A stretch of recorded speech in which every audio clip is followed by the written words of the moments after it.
10 விதமான கருத்துக்களை உங்களோட பகிர்ந்து ஒரு தியான நிலையிலே தான் இந்த திருவிழாக்கள் எடுத்து செல்லப்படுது. நான் திருச்சபையுடைய புரிதலை சொல்றேன், ஆனா நாம அதுல இருக்கிறவங்க நல்லா பாத்துக்கிறோம். அப்ப இது புரிதலை புரிஞ்சு நீங்க தியானிச்சு பயணிக்கணும். அதுல இன்னைக்கு உங்களுக்கு கொடுக்கப்பட்டிருக்கிற ஒரு தலைப்பு, குடும்பங்களை நம்ம உருவாக்கணும். எப்படிப்பட்ட குடும்பத்தை? நற்குடும்பங்களை. அதுதான் பாயிண்ட் இருக்குது. நல்ல குடும்பத்தை உருவாக்க எல்லாருமே குடும்பத்தை உருவாக்குவாங்க. ஒளிவை நேரம்லாம் குடும்பம், ஃபேமிலி எல்லாமே குடும்பம். பிசாசு குடும்பத்தை உருவாக்குது. அதுக்கும் ஒரு டார்கெட் இருக்குது. நிறைய ஆதுபாப்ப தன் பக்கம் எடுத்து அது ஒரு காரணம் நடக்குது. ஏஜென்ட்களுக்கு வேலை இருக்குது.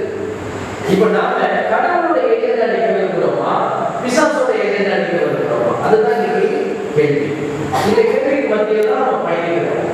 அப்ப ஆண்டவர் தன் பிள்ளைகளை கூப்பிட்டே இருக்கிறார். எதுக்கு கூப்பிடுறாரு? தன்னுடைய திட்டங்களை நிறைவேற்றினவாக அழைக்கிறார். பாட்டு பாடுறத அழைக்கிறார் இயேசு ஆண்டவர். பாட்டு எந்த பாட்டுமே கிடைக்கலன்னா உடனே வர பாட்டு இந்த பாட்டு தான். அழைக்கிறார். எதுக்கு அழைக்கிறார்? பூசிக்கு ஆலயத்தையா நான் பூசிக்கையே கூப்பிடுறாங்க. திட்டங்களை நிறைவாக. அப்ப ஆண்டவர் நமக்கு திட்டங்களை கொடுக்கிறார். அந்த திட்டத்துல ஒரு முக்கியமான திட்டம் எதுன்னா இந்த குடும்பம், ஃபேமிலி.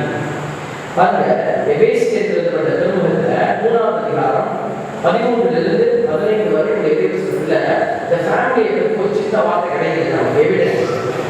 உண்மையிலேயே இதன் காரணமாக விண்ணுலகிலும் மண்ணுலகிலும் உள்ள ஒவ்வொரு குடும்பமும் உண்மையிலேயே குடும்பமாய் விளங்குவதற்கு. அப்ப உண்மையிலேயே குடும்பமாய் உண்மையில்லாத குடும்பமும் இருக்குது.